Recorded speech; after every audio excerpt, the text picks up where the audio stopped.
The drought is expected to continue as we head throughout the next 3 months. NOAA just recently, yesterday, released their spring outlook. So everybody shaded in brown on your screen is expected to remain in the drought through the end of June or see the drought conditions intensify. And now we are looking at the temperature probability throughout the end of June.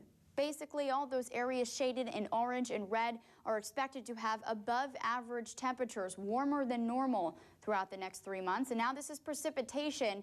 We are expected to be below average for precipitation throughout the next 3 months. This includes Northern California and Southern Oregon and those areas that are expected to be the most below average. So that means that the drought will continue and an active fire season is on the way, and wildfire season towards the end of spring and for the beginning of summer. If we don't see things changing, if we don't get a lot of rain heading our way, and obviously, as we just saw, that is not expected to change.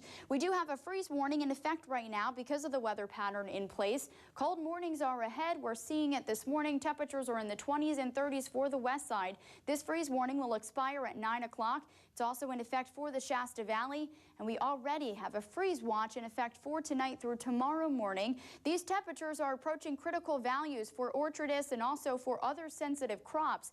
32 right now in both Medford and Montague, 35 in Mount Shasta. In the basin, we're in the mid-20s. There is a wind on the east side. If there was not a wind, temperatures would be a little cooler there. 30 right now in Grants Pass, and if we check in Ashland, it is 28 there. So there are portions of the west side that are going to be starting off in the mid and upper 20s, not only this morning, but in the next several mornings, the few mornings to come with this weather pattern that's in place. Again, these temperatures could threaten early blossoms because we have had such a mild winter.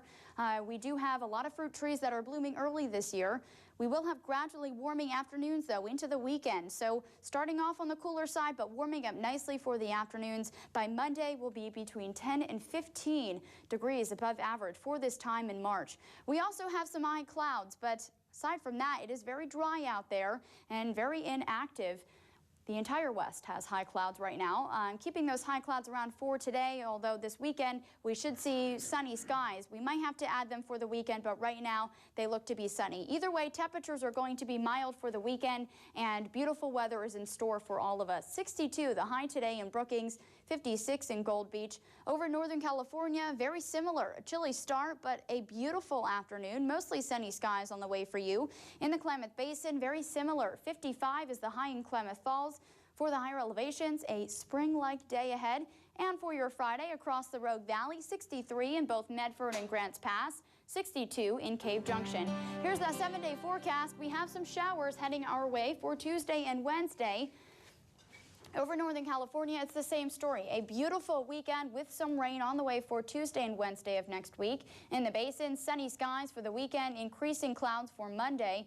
For the higher elevations, some of those showers will be falling in the form of snow. There is cooler air with that low pressure system. For the Rogue Valley, we have rain on the way as well. Until then, sunny skies and spring-like weather throughout the weekend. Beautiful weekend ahead.